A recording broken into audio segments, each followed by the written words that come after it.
Hi friends, आप लोगों को स्वागत है आपके यूट्यूब चैनल ईडू हम सफ़र सफलता की ओर। आज हम आप लोग के लिए बिहार पुलिस की जो नई बहाली 21,391 पोस्ट की आई है, उसके लिए रुक्मणी प्रकाशन का वॉल्यूम 1 टेस्ट सीरीज निकाला गया है। इस टेस्ट सीरीज में कुल 30 सेट है। इस 30 सेट में से हम 21 सेट का डिस्कशन करा दिए हैं।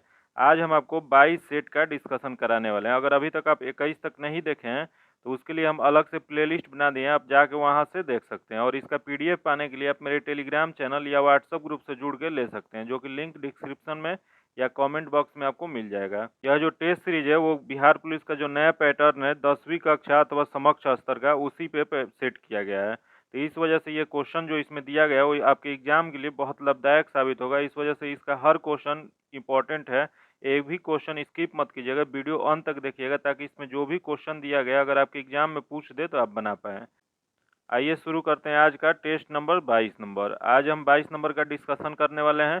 अगर चैनल पे पहली बार आए तो चैनल को सब्सक्राइब कर लीजिएगा, दोस्तों के साथ शेयर कीजिएगा और वीडियो को लाइक कर दीजिएगा। आइए टेलीग्राम पे हम टेस्ट सीरीज शुरू किए हैं, होमवर्क टेस्ट सीरीज, जो कि उसका चार्ज 51 रुपया है।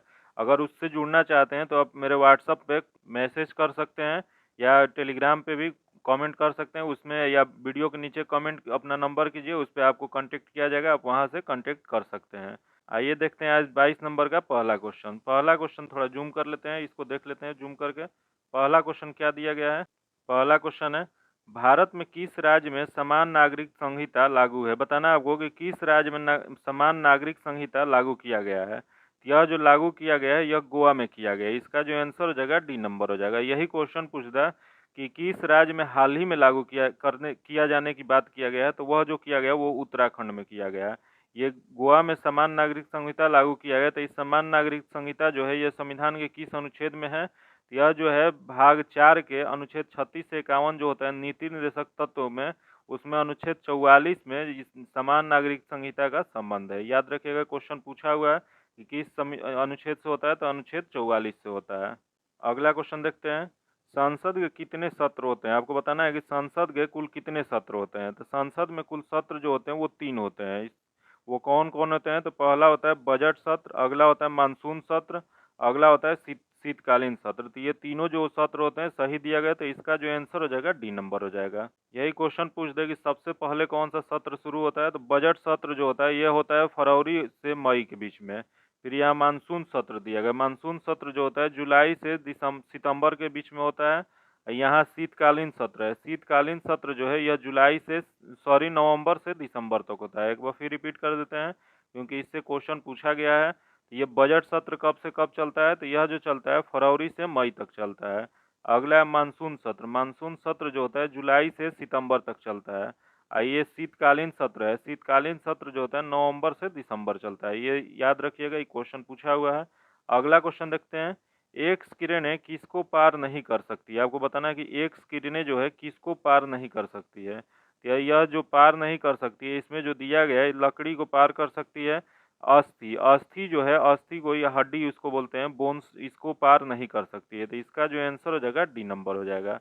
यही क्वेश्चन पूछ दे कि ये एक्स किरण की खोज किसने किया था। तो एक्स किरण की खोज जो किए थे रॉन्टजन ने किए थे। याद रखिएगा, किसने खोज किया था? तो रॉन्टजन ने एक्स किरण की खोज किए थे। अगला क्वेश्चन देखते हैं, पोजिट्रॉन की खोज किसने किया था? आपको बताना है कि पोजिट्रॉन की खोज किसने किया। तो इसका खोज किए थे एडरसन ने। इसका जो आंसर हो जाएगा डी नंबर हो जाएगा। अब यहाँ दिया गया रेदरफोर्ड, रेदरफोर्ड किसका खोज किए थे? तो ये प्रोटॉन की खोज किए थे। यहाँ दिया गया थॉमसन, थॉमसन क्या किए थे? तो थॉमसन जो थे जे थॉमसन इलेक्ट्रॉन की खोज किए थे। यहाँ दिया गया चैंडविक, चैंडविक किस चीज़ का खोज किए थे? तो ये न्यूट्रॉन का किए थे। याद रखिएगा, फिर से एक बार रिपीट कर देते हैं, ये रदरफोर्ड किसका? तो प्रोटॉन का, थॉमसन ये जो थे इलेक्ट्रॉन का, और चैंडविक जो थे न्यूट्रॉन का किए थे। एडरसन किसका किए थे? तो पॉजिट्रॉन का। याद रखिएगा, ये सब क्वेश्चन बार बार रिपीटेड क्वेश्चन होता है। आज का जो सेट है बहुत इंपॉर्टेंट है, तो इसका एक भी क्वेश्चन स्किप करने लायक नहीं है, क्योंकि आज का सेट में एकदम बहुत इंपॉर्टेंट क्वेश्चन दिया गया है। आइए देखते हैं अगला क्वेश्चन, एक जूल बराबर होता है, आपको बताना है कि एक जूल बराबर कितना होता है। तो एक जूल बराबर जो होता है 10 के पावर 7 अर्ग होता है। इसका जो आंसर हो जाएगा सी नंबर हो जाएगा। ये जूल किसका एसआई मात्रक होता है? तो जूल जो है ऊर्जा का एसआई मात्रक है। यही कार्य का सीजीएस पद्धति क्या होता है? तो कार्य का सीजीएस पद्धति जो होता है अर्ग होता है। या इसका एसआई मात्रक क्या होता है, तो एसआई मात्रक जूल होता है। याद रखिएगा, एसआई मात्रक जूल और सीजीएस पद्धति जो होता है वो अर्ग होता है। अगला क्वेश्चन देखते हैं, जो filling the blanks with the suitable auxiliary verb भरना है। तो इसमें जो एक्सिलरी वर्ब हो जाएगा वह डी नंबर इसका हो जाएगा। सेंटेंस है आइदर यू और he dash we leave the palace, तो हैज इसका आंसर हो जाएगा डी नंबर हो जाएगा। अगला क्वेश्चन देखते हैं, choose the passive form of the given sentence. इसमें पैसिव फॉर्म में गिवन सेंटेंस जो इसका चेंज करना है, तो देख लेते हैं। सेंटेंस दिया गया I must help the poor. Question है कि I must help the poor, इसका पैसिव सेंटेंस क्या होगा, तो इसका पैसिव हो जाएगा the poor must be help me, इसका जो आंसर हो जाएगा बी नंबर हो जाएगा। अगला क्वेश्चन है चूज द करेक्ट सेंटेंस। इसमें बताना है कि कौन सा सेंटेंस जो दिया गया है सही दिया गया है, तो इसमें जो सही दिया गया वो डी नंबर दिया गया है। वी बिलीव इन गॉड, ये सही है, इसका आंसर डी नंबर हो जाएगा। अगला क्वेश्चन है choose the correct meaning of the idioms. Idioms जो है उसका सही इसमें क्या हो जाएगा, तो देख लेते हैं। सही होगा foam at the mouth, foam of the mouth का सही हो जाएगा, का अर्थ होता है काफी नाराज, तो इसका एंटू जो हो जाएगा एंग्री हो जाएगा, इसका जो आंसर हो जाएगा डी नंबर हो जाएगा। अगला क्वेश्चन है a collection of poem is, तो इसका जो हो जाएगा आपको बी नंबर, इसका आंसर बी नंबर हो जाएगा। अगला क्वेश्चन देखते हैं, वह कौन सा पदार्थ है जिसका उपयोग खाद्य प्रशिक्षण में किया जाता है। बताना है आपको कि खाद्य प्रशिक्षण में कौन से पदार्थ का प्रयोग किया जाता है, तो यह जो किया जाता है सोडियम बेंजोएट को किया जाता है, इसका जो आंसर हो जाएगा ए नंबर हो जाएगा। अगला क्वेश्चन है विघटनाधिकता का कारण क्या है, तो इसका जो कारण होता है यह हो जाता है अस्थायी न्यूक्लियस, इसका जो आंसर हो जाएगा ए नंबर हो जाएगा। अगला क्वेश्चन है उस विटामिन का नाम बताइए जो किसी भी मांसाहारी भोजन में नहीं मिलता है। बताना है आपको कि मांसाहारी भोजन में कौन नहीं मिलता है, तो कौन सी विटामिन मांसाहारी भोजन में नहीं पाया जाता है, तो इसमें जो नहीं पाया जाने वाला है वो विटामिन सी होता है। विटामिन सी जो है खट्टे फल में पाया जाता है, तो ये मांसाहारी भोजन में नहीं पाया जाता है। तो ये विटामिन सी का रासायनिक नाम क्या होता है, तो विटामिन सी का रासायनिक नाम होता है एस्कॉर्बिक एसिड होता है। यही क्वेश्चन पूछता है कि विटामिन सी के कमी से कौन सा रोग होता है, तो एस्कॉर्बी रोग होता है। स्किन डिजीज एस्कॉर्बी होता है, वही विटामिन सी के कमी से होता है। अगला क्वेश्चन है जुखाम का कारण क्या है। बताना है आपको कि जुखाम का कारण क्या होता है, तो इसका कारण होता है विषाणु या वायरस होता है, इसका जो आंसर हो जाएगा सी नंबर हो जाएगा। यह जुकाम जो होता है वह किसके कारण, तो यह विषाणु या वायरस के कारण होता है। यही क्वेश्चन पूछ देता है कि निमोनिया जो एक होता है रोग वह किसके कारण होता है, तो निमोनिया जो है वो जीवाणु के कारण होता है। याद रखिएगा निमोनिया जो रोग है वह जीवाणु के कारण होने वाला रोग है। कौन सा जीवाणु, तो उसमें डिप्लोकोकस निमोनिया जीवाणु जो होता है वो निमोनिया का कारण होता है। यह किस अंग को प्रभावित करता है, तो निमोनिया जो होता है फेफड़े को प्रभावित करता है। अगला क्वेश्चन देखते हैं, मनुष्य में पुनः स्थापित होने वाले दांतों की संख्या कितनी होती है, तो पुनः स्थापित होने वाली दांतों की संख्या जो है वो 20 होती है, इसका जो आंसर हो जाएगा डी नंबर हो जाएगा। यही क्वेश्चन पूछ दे कि दांतों में सबसे ज्यादा अधिकता क्या पाया जाता है, तो दांतों में सबसे अधिक जो पाया जाता है कैल्शियम की मात्रा सबसे अधिक होती है। अगला क्वेश्चन देखते हैं, व्यर्थ में समास क्या है। बताना है आपको कि व्यर्थ में कौन सा समास है, तो व्यर्थ में जो समास है अव्ययी भाव है, इसका जो आंसर हो जाएगा ए नंबर हो जाएगा। अगला क्वेश्चन है अनुलोम शब्द का विलोम है। आपको बताना है कि अनुलोम शब्द जो दिया गया है उसका विलोम क्या होगा, तो अनुलोम शब्द का जो हो जाएगा वो प्रतिलोम हो जाएगा, इसका जो आंसर हो जाएगा डी नंबर हो जाएगा। अगला क्वेश्चन है जो पीछे चलता हो उसे क्या कहा जाएगा, तो जो पीछे चलता हो उसे कहा जाता है अनुचर, इसका जो आंसर हो जाएगा सी नंबर हो जाएगा। अगला क्वेश्चन है महती छा का सही संधि विच्छेद है। बताना है आपको महती छा का सही संधि विच्छेद क्या हो जाएगा, तो इसका सही संधि विच्छेद जो है महती इच्छा हो जाएगा, इसका जो आंसर हो जाएगा ए नंबर हो जाएगा। अगला क्वेश्चन है महादेवी वर्मा का जन्म कहाँ हुआ था। बताना है आपको कि महादेवी वर्मा जो थी उनका जन्म कहाँ हुआ था, तो इनका जन्म जो हुआ था वो हुआ था फर्रुखाबाद में, उत्तर प्रदेश के फर्रुखाबाद में इनका जन्म हुआ था, इसका जो आंसर हो जाएगा ए नंबर हो जाएगा। अगला क्वेश्चन है पारदर्शी माध्यम का अपवर्तनांक क्या होगा जिससे वह निर्यात में अदृश्य हो जाए, तो यह जो हो जाएगा इसका एक हो जाएगा, इसका जो आंसर हो जाएगा एन नंबर हो जाएगा। अगला क्वेश्चन है एक कण पर सदैव उसके वेग के लंबवत नियम परिणाम का बल कार्य करता है, फलस्वरूप कण एक समतल में गति करता है, निष्कर्ष है कि, तो इसका जो निष्कर्ष हो जाएगा वह जगह कण एक वृत्तीय पक्ष पर गति करता है, इसका जो आंसर हो जाएगा डी नंबर हो जाएगा।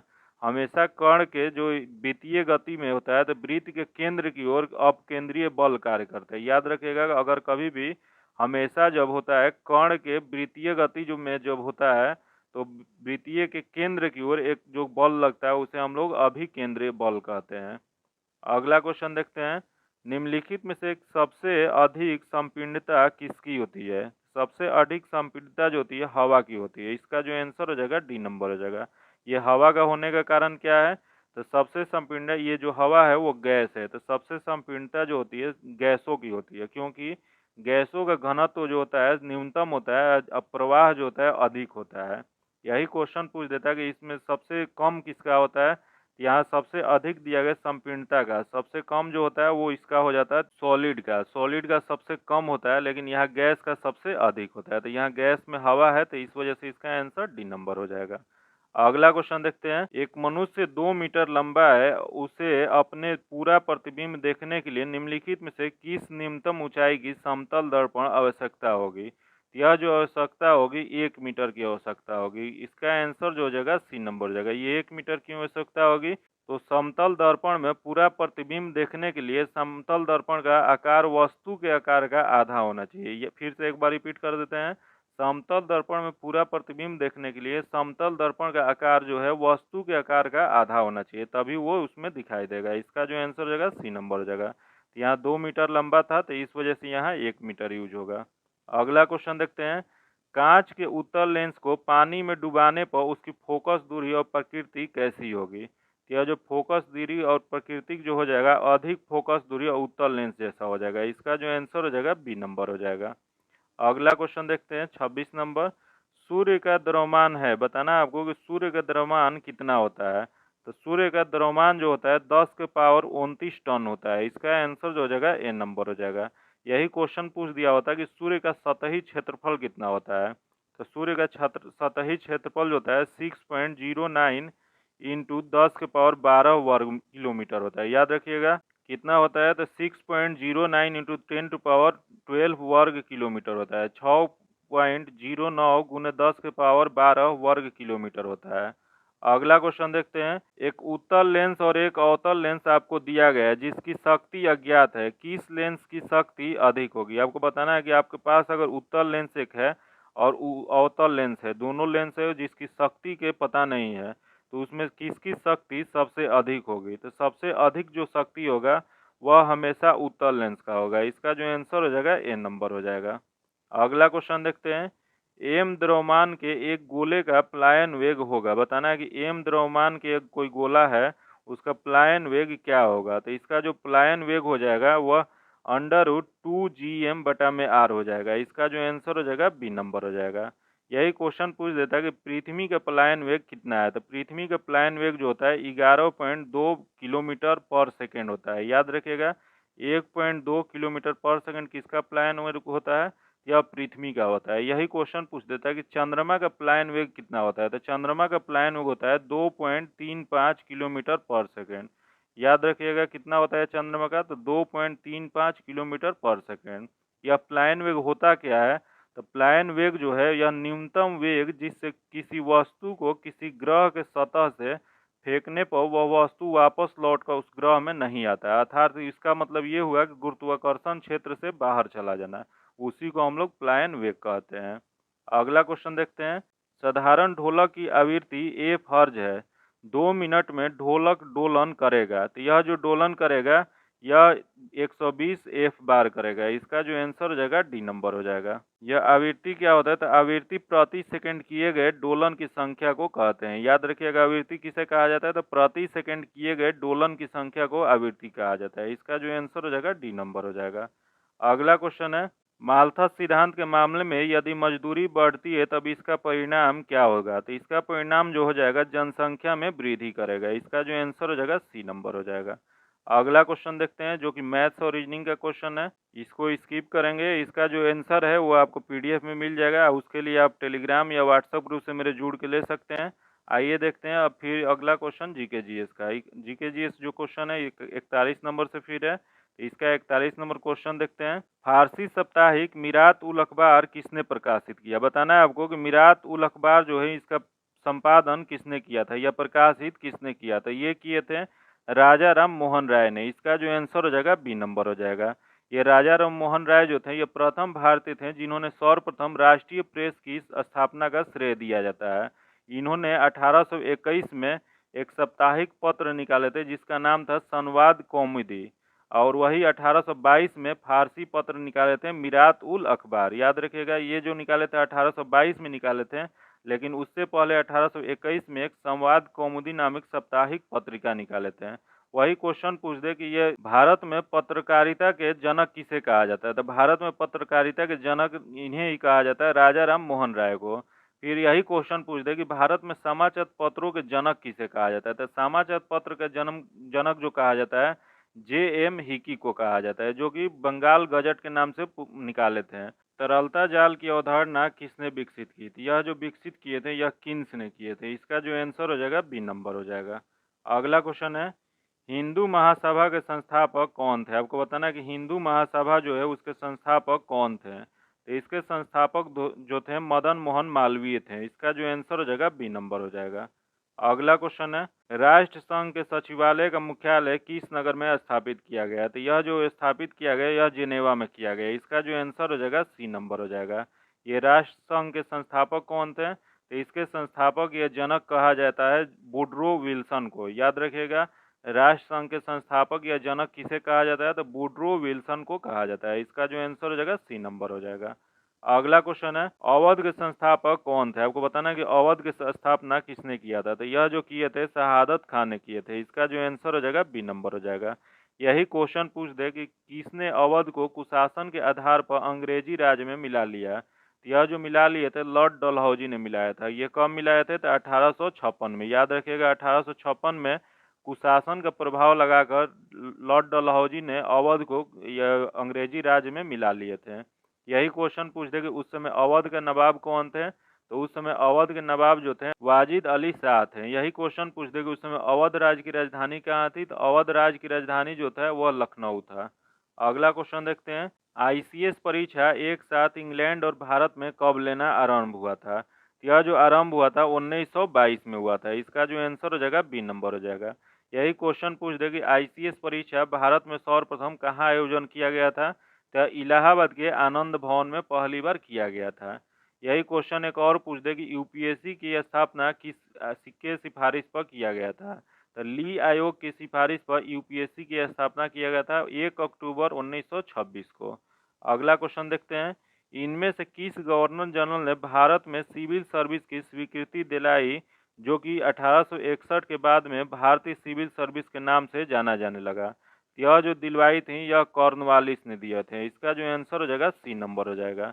यही क्वेश्चन पूछ देगा कि लॉर्ड कॉर्नवालिस को भारत में नागरिक सेवा के जनक कहा जाता है। क्वेश्चन पूछा हुआ है कि नागरिक सेवा के जनक किसे कहा जाता है? तो भारत में नागरिक सेवा के जनक लॉर्ड कॉर्नवालिस को कहा जाता है। यही क्वेश्चन पूछ देगा कि सिविल सर्विसेज की परीक्षा प्रथम बार कब आयोजित की गई थी? तो प्रथम बार आयोजित 1855 में लंदन में किया गया था। याद रखिएगा, 1855 में पहली बार लंदन में सिविल सर्विस परीक्षा का प्रथम बार आयोजन किया गया था। इसका जो आंसर हो जाएगा सी नंबर हो जाएगा।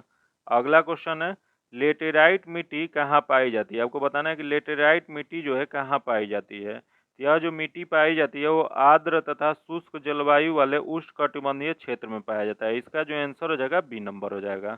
अगला क्वेश्चन देखते हैं, एक ही समय में कंपन करने वाले स्थानों को जोड़ने वाली रेखाओं की श्रृंखला कहलाती है। तो यह जो कहलाती है सह भूकंप रेखा कहलाती है। इसका जो आंसर हो जाएगा ए नंबर हो जाएगा। यही क्वेश्चन पूछ दे कि भूकंप तरंगे जो होती हैं वह किस यंत्र से रेखांकित किया जाता है? तो यह जो किया जाता है सिस्मोग्राफ नामक यंत्र से किया जाता है। इसका जो आंसर हो जाएगा ए नंबर हो जाएगा। अगला क्वेश्चन है, निम्नलिखित में से कौन से राज्य भारत में मैग्नीज का सर्वाधिक उत्पादक राज्य है? सर्वाधिक उत्पादक राज्य जो है उड़ीसा राज्य है। इसका आंसर जो हो जाएगा डी नंबर हो जाएगा। सर्वाधिक मैग्नीज जो होता है यह उड़ीसा में होता है। यही क्वेश्चन पूछ दे कि विश्व में भारत का स्थान कौन सा है मैग्नीज उत्पादन में?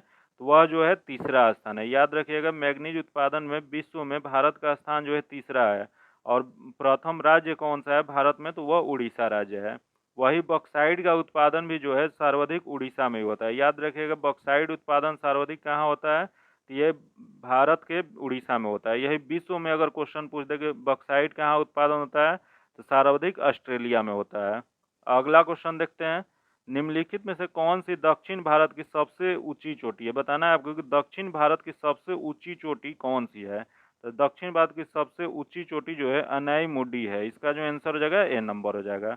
यह अनाईमुडी किसकी सर्वोच्च चोटी है? तो अनाईमुडी जो है अन्नामलाई पहाड़ी की सर्वोच्च चोटी है, जो कि दक्षिण भारत की सबसे ऊंची चोटी है। यही क्वेश्चन पूछ दे कि नीलगिरी पहाड़ी की सबसे ऊंची चोटी कौन सी है? तो नीलगिरी की सबसे ऊंची जो सर्वोच्च चोटी है वो दोदा बेटा है, जो कि दोदा बेटा है, जो दक्षिण भारत की दूसरी सर्वोच्च चोटी है। याद रखिएगा, दूसरी सर्वोच्च चोटी जो कहेगा वो दोदा बेटा हो जाएगा, और पहली जो सर्वोच्च चोटी वो है तो वो अनाईमुडी हो जाएगा।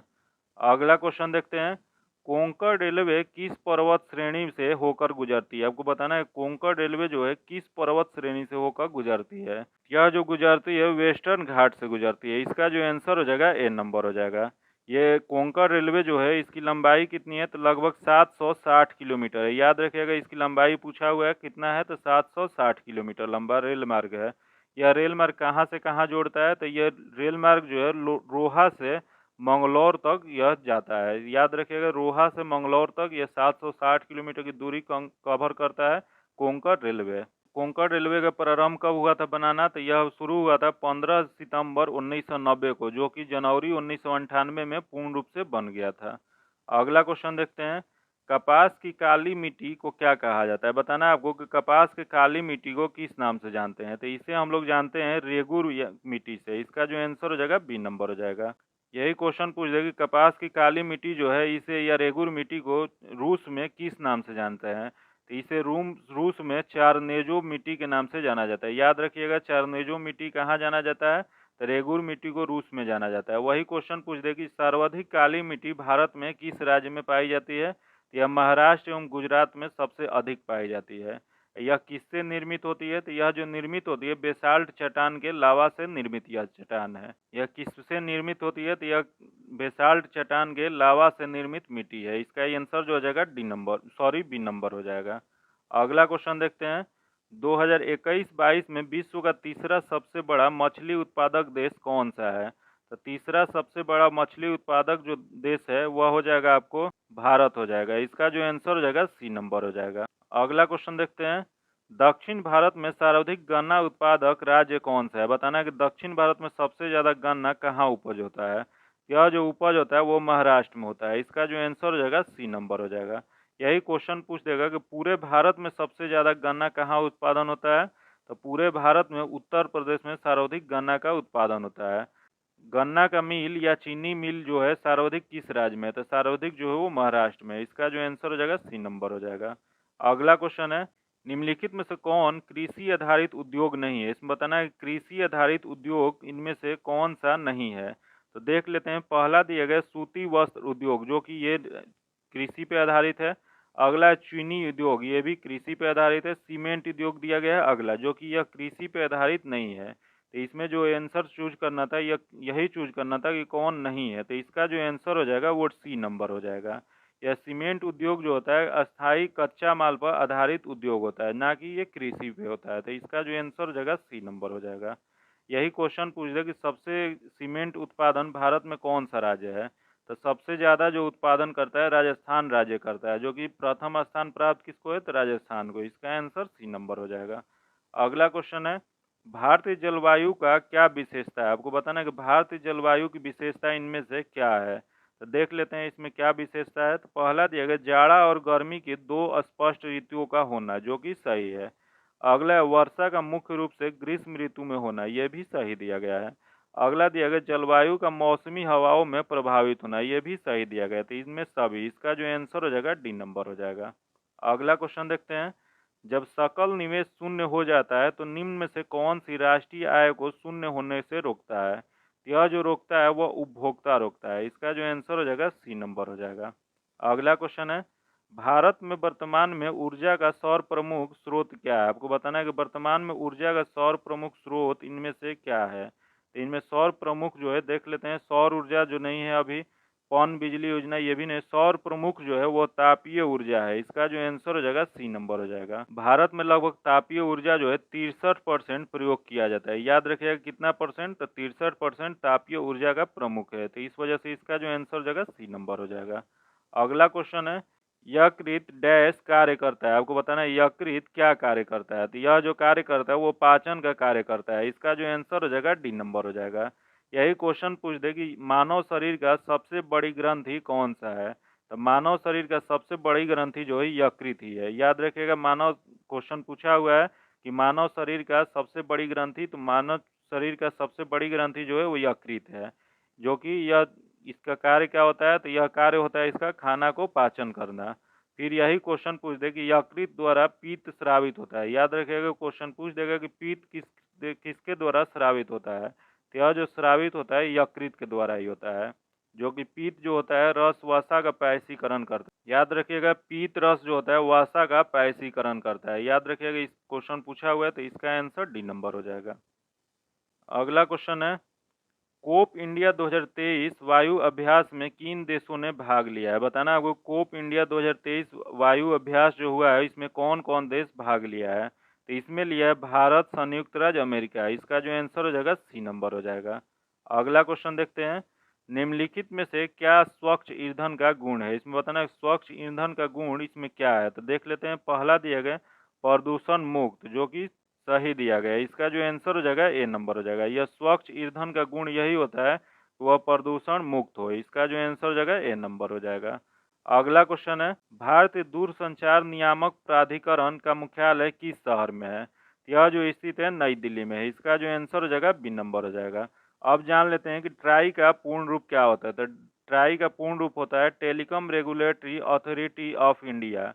इसकी स्थापना कब किया गया था। तो इसकी स्थापना 1997 में किया गया था। अगला क्वेश्चन देखते हैं, इनमें से क्या क्षार है। इसमें बताना है कि इनमें से क्षार क्या है। तो इनमें से जो दिया गया है वो सी नंबर, इसका आंसर जो हो जाएगा NaOH जो है यह क्षारीय है। इसका जो आंसर हो जाएगा सी नंबर हो जाएगा। आमतौर पर मेडलियन कारक क्या कहलाते हैं। बताना है कि आमतौर पर मेडलियन कारक क्या कहलाते हैं। तो यह जो कहलाते हैं यह जीन है कहलाते हैं। इसका जो आंसर हो जाएगा बी नंबर हो जाएगा।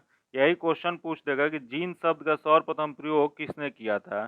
तो यह जो प्रयोग किए थे जोहानसन ने किए थे। यह कब किए थे, तो 1909 में किए थे। एक बार फिर रिपीट करते हैं, जीन शब्द का प्रयोग सर्वप्रथम किसने किया था। तो जोहानसन जो थे वो जीन शब्द का सर्वप्रथम प्रयोग किए थे, जो कि कब किए थे, तो 1909 में किए थे।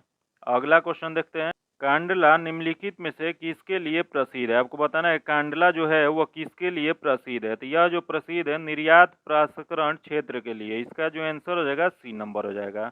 इसकी स्थापना कब किया गया था। तो इसकी स्थापना किया गया था 1965 में किया गया था। अगला क्वेश्चन देखते हैं, निम्न में से किस समूह में बाह्यतम कोष में एक इलेक्ट्रॉन होता है। बताना है इसमें कि किस समूह में बाह्यतम कोष में एक इलेक्ट्रॉन होते हैं। यह जो इसमें दिया गया है उसमें बाह्यतम कोष में एक इलेक्ट्रॉन वाला जो हो जाएगा वो सी नंबर हो जाएगा। यहाँ लिथियम, सोडियम और पोटेशियम जो दिया गया है इसमें बाह्यतम कोष में एक इलेक्ट्रॉन होते हैं। ये जो दिया गया है ये सभी कैसे धातु हैं, तो ये सभी क्षार अधातु हैं। यही इसका अत्यधिक क्रियाशील होने के कारण यह खुले अवस्था में नहीं रखते हैं इन्हें। अगला क्वेश्चन देखते हैं, डैश जापान का राष्ट्रीय खेल है। बताना है आपको कि जापान का राष्ट्रीय खेल क्या है। तो जापान का राष्ट्रीय खेल जो है सूमो है। इसका जो आंसर हो जाएगा बी नंबर हो जाएगा। अगला क्वेश्चन देखते हैं, निम्नलिखित में से किस अक्रिय गैस का इलेक्ट्रॉनिक विन्यास क्लोराइड आयन Cl- में होता है। यह जो Cl- में होता है वो ऑर्गन का होता है। इसका जो आंसर हो जाएगा डी नंबर हो जाएगा। इसका कितना होता है, तो ऑर्गन का आता है 288, क्लोरीन माइनस का हो जाएगा 287 प्लस 1 हो जाएगा। तो यह इस दोनों का सेम होता है। तो यह जो हो जाएगा आंसर इसका डी नंबर हो जाएगा। अगला क्वेश्चन देखते हैं, निम्नलिखित में से कौन सा कोशिकांग केवल पशु कोशिका में पाए जाते हैं। इसमें बताना है कौन सा कोशिकांग होते हैं जो केवल पशु कोशिका में पाए जाते हैं। यह जो पाए जाते हैं वो सेंट्रोसोम होते हैं। इसका जो आंसर हो जाएगा सी नंबर हो जाएगा। यही क्वेश्चन पूछ दे कि सेंट्रोसोम की खोज सर्वप्रथम किसने किया था। सर्वप्रथम खोज जो किए थे वो बेरी ने किए थे। एक बार फिर रिपीट करते हैं, बोबेरी जो थे ये सर्वप्रथम सेंट्रोसोम का खोज किए थे। कब किए थे, तो 1888 में किए थे। अगला क्वेश्चन देखते हैं, एक तत्व का इलेक्ट्रॉनिक विन्यास 2881 है, तत्व का नाम बताइए। बताना है कि 2881 अगर इलेक्ट्रॉनिक विन्यास दिया गया है तो उसका वो तत्व कौन सा होगा। तो वह जो तत्व हो जाएगा वो पोटेशियम हो जाएगा। इसका जो आंसर हो जाएगा डी नंबर हो जाएगा। पोटेशियम कैसा है, तो पोटेशियम जो है एक क्षार धातु होता है। यही एक प्रथम वर्ग का तत्व है। याद रखिएगा कैसा तत्व है, तो यह प्रथम वर्ग का तत्व जो है क्षार धातु वाला है। उसके बाद यह सर्वाधिक क्रियाशील तत्व होता है जो कि मुलायम धातु होता है। याद रखिएगा यह मुलायम धातु होता है। अगला क्वेश्चन देखते हैं। स्टार्टअप इंडिया हब केंद्र का उद्यमियों के प्रश्नों का समाधान करने और स्टार्टअप्स के मार्गदर्शन देने के लिए कब क्रियाशील किया गया था। यह जो क्रियाशील किया गया था 2016 में किया गया था। याद रखिएगा 16 जनवरी 2016 में यह वित्त मंत्री अरुण जेटली द्वारा यह प्रारंभ किया गया था। इसका जो आंसर हो जाएगा बी नंबर हो जाएगा। अगला क्वेश्चन देखते हैं। अगला क्वेश्चन है, वयस्कों में वृद्धि हार्मोन का अल्प स्रावन से निम्न में से कौन सा रोग होता है। तो यह जो रोग होता है वो साइमंड होता है। इसका जो आंसर हो जाएगा डी नंबर हो जाएगा। अगला क्वेश्चन है, निम्न में से किसे कोशिकीय ईंधन कहा जाता है। आपको बताना है कि किसे कोशिकीय ईंधन के नाम से जानते हैं। तो कोशिकीय ईंधन के नाम से जो जाना जाता है वह है ग्लूकोज। इसका जो आंसर हो जाएगा डी नंबर हो जाएगा। यह ग्लूकोज का फॉर्मूला क्या होता है, तो ग्लूकोज का फॉर्मूला होता है C6H12O6 होता है। याद रखिएगा ग्लूकोज का फॉर्मूला कभी कभी पूछ देता है तो C6H12O6 हो जाता है। इसका आंसर डी नंबर हो जाएगा। अगला क्वेश्चन देखते हैं। मानव के दो कान होते हैं क्योंकि दो कानों की सहायता से, यह दो कानों की सहायता से, इसका जो आंसर हो जाएगा ए नंबर हो जाएगा। ध्वनि की दिशा आंकी जा सकती है। मानव के दो कान होते हैं क्योंकि कानों की सहायता से ध्वनि की दिशा आंकी जा सकती है। इसका जो आंसर हो जाएगा ए नंबर हो जाएगा। अगला क्वेश्चन देखते हैं। बेटा क्या बिगाड़ के डर से ईमान की बात न कहोगे। इस पंक्ति किनकी है, तो यह जो पंक्ति है यह प्रेमचंद्र के हैं। इसका जो आंसर हो जाएगा ए नंबर हो जाएगा। अगला क्वेश्चन है, गाय करुणा की कविता है, यह किसकी रचना है। बताना है आपको गाय करुणा की कविता किसने लिखा था। यह जो रचना किए थे यह महादेवी वर्मा ने किए थे। इसका जो आंसर हो जाएगा सी नंबर हो जाएगा। अगला क्वेश्चन है, रचना के आधार पर वाक्य के कितने भेद होते हैं। तो रचना के आधार पर वाक्य के भेद 3 होते हैं। इसका जो आंसर हो जाएगा सी नंबर हो जाएगा। अगला क्वेश्चन देखते हैं। मनुष्य में कितने प्रकार के दांत पाए जाते हैं। तो मनुष्य में कुल 4 प्रकार के दांत पाए जाते हैं। इसका जो आंसर हो जाएगा ए नंबर हो जाएगा। वो 4 प्रकार कौन कौन से हैं, तो इंसीजर होते हैं, केनायन होते हैं, प्री मोलर होते हैं, मोलर होते हैं। फिर एक बार रिपीट करते हैं। Incisor, canine, pre molar, molar, ये 4 प्रकार के दांत पाए जाते हैं मनुष्य में। अगला क्वेश्चन देखते हैं। मई 2023 में जापान में आयोजित G7 शिखर सम्मेलन में भारत की ओर से भाग लिए हैं। तो भारत की ओर से भाग जो लेने वाले थे यह प्रधानमंत्री नरेंद्र मोदी ने। इसका जो आंसर हो जाएगा डी नंबर हो जाएगा। यह प्रधानमंत्री मोदी ने चौथी बार इस बार G7 में शामिल हुए थे। यही क्वेश्चन पूछ दे कि G7 में कुल कितने देश हैं। तो इसमें कुल 7 देश हैं। कौन कौन सा देश है, तो Canada, France, Germany, Italy, Japan, Britain, America. फिर से एक बार रिपीट करते हैं। Canada, France, Germany, Italy, Japan, Britain, America, इस 7 देशों का संगठन है। तो इसी वजह से इसका नाम G7 पड़ा है। अगला क्वेश्चन देखते हैं। निम्नलिखित में से वह कौन सा विषय है जिस पर संशोधन के लिए विशेष बहुमत सहित आधे से अधिक राज्यों की अनुमति की आवश्यकता नहीं होती है। तो देख लेते हैं इसमें किसमें नहीं होती है। तो पहला देगा राष्ट्रपति का निर्वाचन, जो कि इसमें सभी भाग लेते हैं, तो ये नहीं होगा। अगला राष्ट्रपति का वेतन, राष्ट्रपति का वेतन निर्धारित करने के लिए वह आधे से अधिक राज्यों का जरूरत नहीं है। यह जो कौन निर्धारित करता है, यह संसद द्वारा निर्धारित किया जाता है। जो कि यह किस से दिया जाता है, यह संचित निधि से दिया जाता है। यही क्वेश्चन पूछ दे कि वर्तमान में राष्ट्रपति का प्रति माह वेतन कितना है। तो प्रति माह अभी वर्तमान में 5 लाख रुपया है। याद रखिएगा राष्ट्रपति का प्रति माह वेतन कितना है, तो 5 लाख रुपया है। अगला क्वेश्चन देखते हैं। निम्न में से कौन बिहार का राजभाषा है। इनमें से बताना है कि कौन जो है बिहार का राजभाषा है। तो देख लेते हैं। पहला दिया गया हिंदी, जो कि राजभाषा है। अगला है मैथिली, मैथिली जो है राज्यभाषा नहीं है। अगला दिया गया उर्दू, उर्दू भी है। इसका जो आंसर हो जाएगा ए और सी, जो कि इसका आंसर डी नंबर हो जाएगा। अगला क्वेश्चन देखते हैं। नियाग्रा जलप्रपात निम्न में से किन 2 देशों को विभाजित करता है। बताना आपको कि नियाग्रा जलप्रपात जो होता है वो कौन 2 देशों को विभाजित करता है। तो यह जो विभाजित करता है अमेरिका और कनाडा को करता है। इसका जो आंसर हो जाएगा सी नंबर हो जाएगा। यही क्वेश्चन पूछ देता कि यह किस नदी पर या झील पर स्थित है। यह जो स्थित है नियाग्रा जलप्रपात ईरी और ओरिएंटेरियो झील के मध्य स्थित है। यही क्वेश्चन पूछ दे कि सबसे ऊंचा जलप्रपात भारत का कौन सा है, तो भारत का सबसे ऊंचा जलप्रपात जो है कूंचिकल जलप्रपात है। एक बार फिर रिपीट करते हैं, भारत का सबसे ऊंचा जलप्रपात कौन सा है, तो कूंचिकल जलप्रपात है। वही क्वेश्चन पूछ दे कि भारत का नियाग्रा जलप्रपात किसे कहा जाता है, तो भारत का नियाग्रा जलप्रपात चित्रकूट जलप्रपात को कहा जाता है, जो कि बक्सर जिले में इंद्रावती नदी पर स्थित है। फिर एक बार रिपीट करते हैं, या किस जिले में, तो बस्तर जिले में इंद्रावती नदी पर चित्रकूट जलप्रपात है, जिसे हम लोग भारत का नियाग्रा जलप्रपात कहते हैं।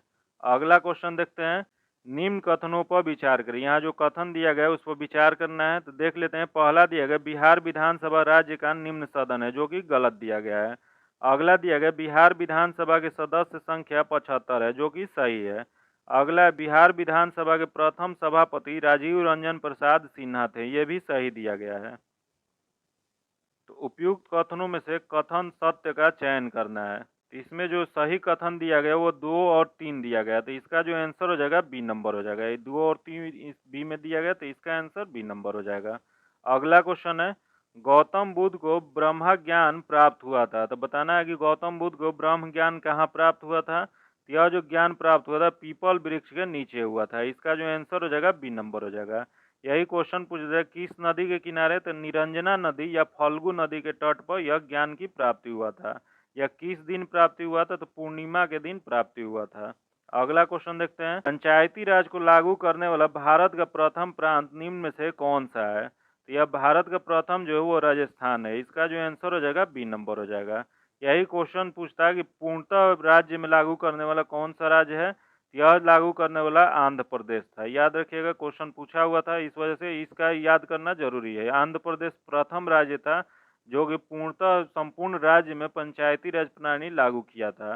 ये राजस्थान में जो था वो एक जगह राजस्थान के नागौर जिला में प्रधानमंत्री जवाहरलाल नेहरू ने 2 अक्टूबर 1959 को लागू किए थे। इसका जो आंसर हो जाएगा बी नंबर हो जाएगा।